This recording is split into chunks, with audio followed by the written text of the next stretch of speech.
હવે જોઈએ અન્ય સમાચાર સંક્ષિપ્તમાં।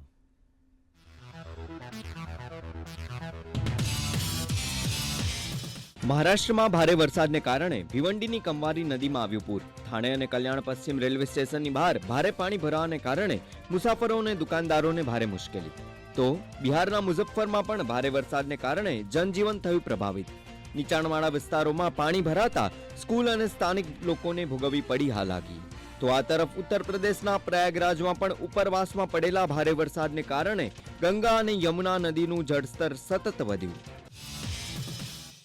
કેન્દ્રીય મંત્રી ગિરિરાજ સિંહ અને બીજેપી સાંસદ મનોજ તિવારીએ ઇન્ડિયા ઇન પેરિસ ઓલિમ્પિક જાગૃતિ દોડને લીલી ઝંડી બતાવી। કેન્દ્રીય મંત્રી ગિરિરાજ સિંહે કહ્યું કે રમતગમતમાં ભારત વિશ્વમાં ત્રીજા ક્રમે છે। હું દરેક માતા પિતાને કહીશ કે જ્યારે બાળકો ઘરે રમત રમે છે ત્યારે તેઓએ તેમને રમવાની પણ પરવાનગી આપવી જોઈએ અને તેમને વાંચવાની પણ કળા શીખવવી જોઈએ।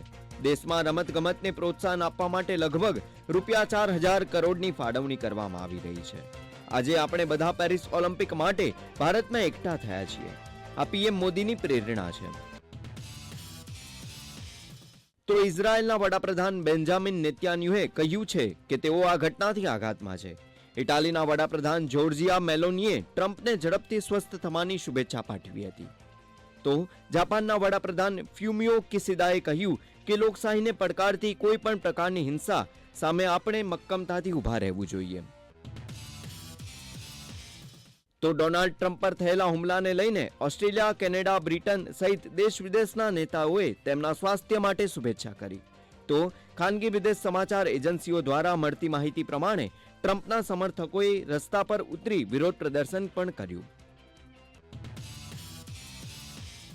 સોમાલિયાની રાજધાની મોગાદિશુમાં સુરક્ષા દળો અને ભાગી જવાનો પ્રયાસ કરી રહેલા કેદીઓ વચ્ચે ભારે ગોળીબાર। આ ઘટનામાં 5 કેદીઓ અને 3 સૈનિકોના મોત તો 18 અન્ય કેદીઓ ઘાયલ।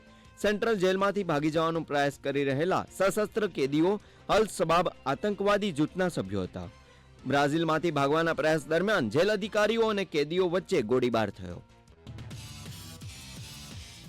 યુવરાજ સિંહની આગેવાની હેઠળની ભારત ચેમ્પિયન્સે બર્મિંગહામમાં રમાયેલી વર્લ્ડ ચેમ્પિયનશિપ ઓફ લીજેન્ડ્સની ફાઇનલ મેચમાં પાકિસ્તાન ચેમ્પિયન્સને 5 વિકેટથી હરાવ્યું।